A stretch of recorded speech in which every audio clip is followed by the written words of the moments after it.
Aqui então, o fator humano versus sistemas de defesa. Desenhar sistemas padronizados e com simplicidade, aquilo que eu já falei, né, para vocês, que é a questão de padronizar protocolos, por exemplo, vou pegar como exemplo o protocolo, com maior simplicidade, né, de fácil entendimento para a equipe de saúde, facilitar o entendimento, conhecer os usuários do sistema. A mesma história do sistema informatizado, né, de prescrição médica. Precisa de conhecer o que está acontecendo na instituição antes de implantar qualquer sistema informático, né? Então, seria aí um exemplo. Desenho participativo na construção das normas.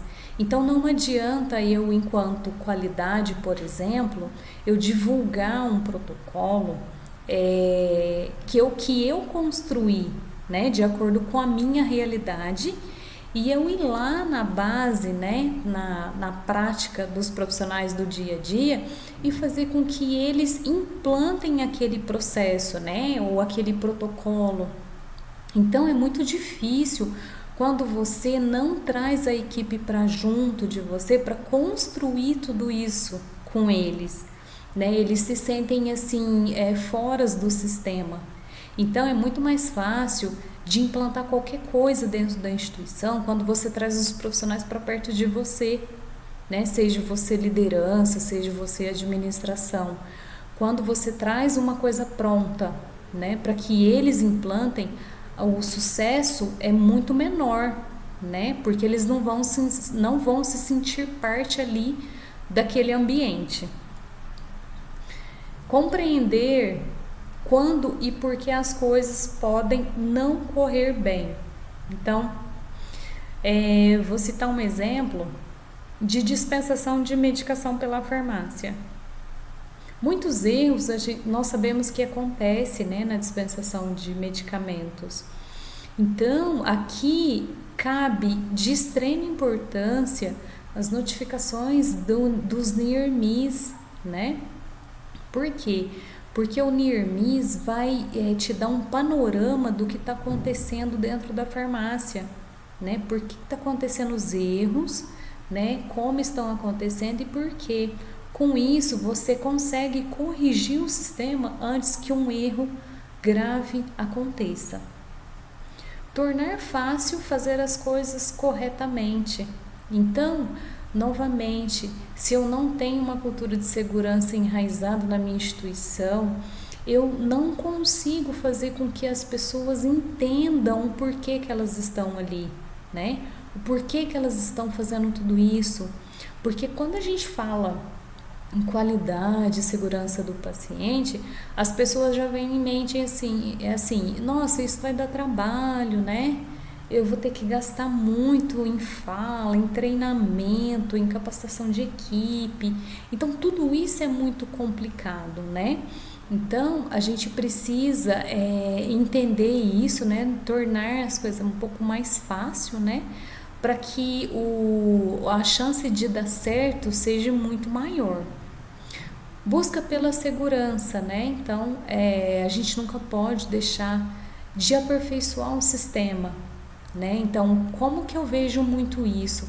Às vezes eu passo auditoria em hospitais que tem uma dinâmica, né, de saída e entrada de funcionário muito grande, rodízio de funcionário muito grande também dentro da instituição. Então, um turnover grande ali, né, daquela instituição por profissionais. Então, o que acontece? A equipe de educação continuada mal acaba de treinar aquela pessoa, a pessoa na próxima semana já saiu porque não gostou do sistema que ela encontrou ali. Então, tudo isso a gente precisa, há um desgaste muito grande, né, desses profissionais de educação continuada, porque às vezes eu escuto assim, eu treino e não saio do lugar, né, eu faço a capacitação das equipes, mas não acontece nada, porque o rodízio de profissionais é muito grande, então isso é uma dificuldade muito grande quando a gente fala em segurança do paciente. Compreender o trabalho de equipe, né? Na verdade, a gente precisa implantar o trabalho em equipe dentro das instituições de saúde, porque infelizmente os profissionais ainda não aprenderam a trabalhar em grupo, né? Tem todo aquele histórico que a gente sabe que vem de instituição, né? Que, como diz, o ego é muito maior, né, do que ali no ambiente de trabalho. Então é um tentando disputar o espaço com o outro, né, enquanto poderíamos trabalhar em equipe para a segurança do paciente. Imaginar como essas coisas podem acontecer juntas e ao mesmo tempo, né, ter aí essa dinâmica, né, esse aperfeiçoamento, esse trabalho em conjunto, né, para melhorar o próprio sistema ali e fortalecer a segurança dentro da sua instituição. Gerenciar mudanças. Hoje as coisas acontecem muito rápido, né? A gente tem muitas mudanças acontecendo. Então, como que a gente vai olhar para essas mudanças dentro da minha instituição? Um exemplo disso foi que eu dei, por exemplo, de novas tecnologias de drogas, né? De medicamentos, ou seja, de um equipamento novo. Como que eu vou gerenciar essa mudança dentro da minha instituição? Como que eu vou implantar isso? O Compras comprou uma droga diferente, já vai chegar e eu já vou dar na mão do próprio profissional, sem treinamento, sem capacitação, sem nada, né? Você, com isso, você aumenta 100 vezes a sua chance de causar um evento, né? Então, a gente começar a pensar nisso. É importante ressaltar que as pessoas não têm intenção de errar. Eu gosto muito de falar isso quando eu dou aula, que as pessoas, eu não acredito que alguém entre dentro de um ambiente hospitalar e que queira causar dano a algum paciente. As pessoas não têm essa intenção, né? O que acontece? O sistema é muito propício ao erro. Os processos não são desenhados, os protocolos não são implantados. Não existe fluxo, não existe capacitação de equipe, não existe a estimulação do trabalho em equipe. Então, tudo isso faz com que o sistema ele fique aberto a erros, né? Então, isso a gente não pode deixar acontecer. Por isso que a maioria dos erros acontecem. Deve-se assumir a premissa de que não se pode mudar a natureza humana, mas que é possível mudar as condições em que os indivíduos trabalham. Como que a gente faz isso dentro de uma instituição de saúde, dentro de um hospital? Criando as barreiras, né? Então, eu crio barreiras, eu falo muito isso, cria barreira. Qual que é a sua barreira para isso? Se isso acontecer, qual que é o seu plano de contingência? As pessoas não sabem ainda o que é plano de contingência. O que é um plano de contingência? É eu saber o que eu vou fazer na hora que algo der errado, né? Um exemplo disso, eu brinco na área de lavanderia. Às vezes os hospitais contratam lavanderias terceirizadas. Então eu coloco essa situação para eles. Mas e se a sua lavanderia quebrar uma máquina? O que você vai fazer? Ah, não sei, não pensei nisso antes. Então vamos pensar, porque isso pode acontecer e eu já vi acontecer várias vezes. Então, o plano de contingência seria resumidamente o seu plano A, B, C, D e até o E, né? Então, é uma maneira da gente diminuir aí esses erros também. Os sistemas de defesa são o eixo desta abordagem. Na ocorrência do erro, a questão importante é identificar-se como e por que as defesas falharam. A abordagem tem que ser sistêmica. Lembra que não existe um único culpado? De quem que é a culpa? A culpa é do sistema, é do processo. Então eu preciso olhar de cima para baixo, né? Eu preciso ter uma visão ampla da minha instituição naquele momento. O erro aconteceu na farmácia, foi a partir dali que tudo aconteceu. Deixa eu olhar de cima, deixa eu olhar para o compras, deixa eu olhar para o faturamento, deixa eu olhar para a educação continuada, se capacitou a equipe, deixa eu olhar para o compras, se fez uma boa compra, Deixa eu olhar para o médico se ele prescreveu a dosagem errada, né? Deixa eu olhar para todo mundo e fazer aquela abordagem sistêmica. Eu não vou achar culpado. Eu só preciso entender o que aconteceu para que esse erro não se repita. Então, a definição pela Organização Mundial de Saúde do que é a segurança do paciente. O que é realmente? É a redução ao mínimo aceitável do risco de dano desnecessário associado ao cuidado à saúde. Essa é a definição da segurança do paciente pela Organização Mundial de Saúde em 2016. Vou falar um pouquinho para vocês da legislação.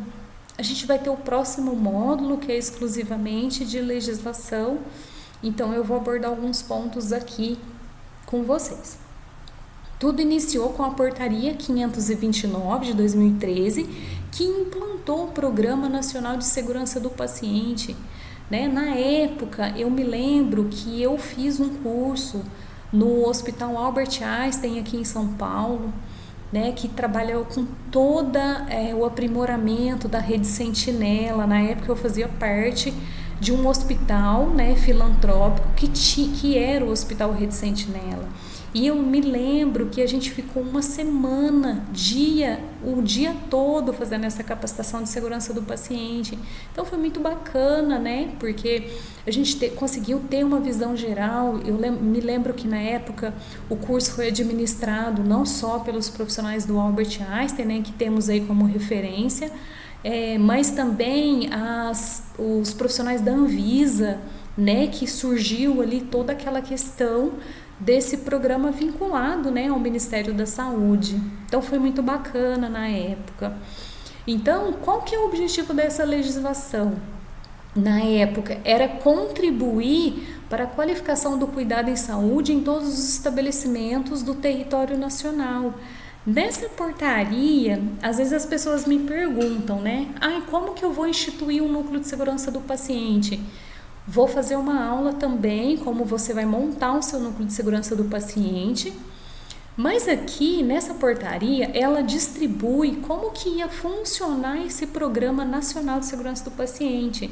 Só que ela não definia as ações para a segurança do paciente. Então, logo depois dessa portaria, os profissionais sentindo ali a falta de algo mais, teve a liberação da resolução, número 36 de 2013 também, pouco depois, que veio trazendo as ações para a segurança do paciente em serviços de saúde. Essa resolução se aplica a todos os serviços de saúde, sejam públicos, privados, filantrópicos, civis ou militares, incluindo aqueles que exercem ações de ensino e pesquisa.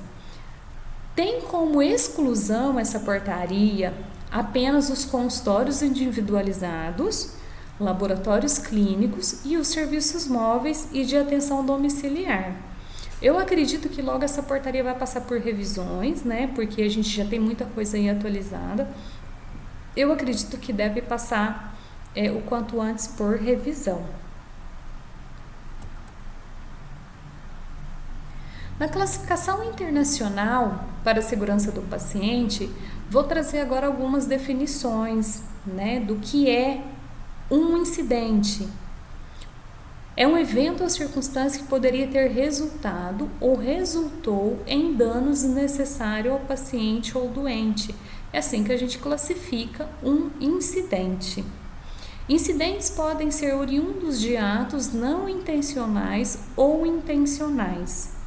Então a gente já conversou, os incidentes podem ser atos que a pessoa não tem intenção nenhuma de fazer aquilo com o paciente, ou intencionais. Raramente a gente vai encontrar esse ato intencional em qualquer investigação que a gente fizer aí quando acontecer um erro, mas essa é uma classificação que ela existe.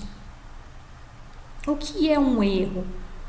Definido como uma falha em executar um plano de ação como pretendido ou aplicação de um plano incorreto. Isso é um erro, O erro é uma falha. Os erros, por definição, erros são, por definição, não intencionais, enquanto violações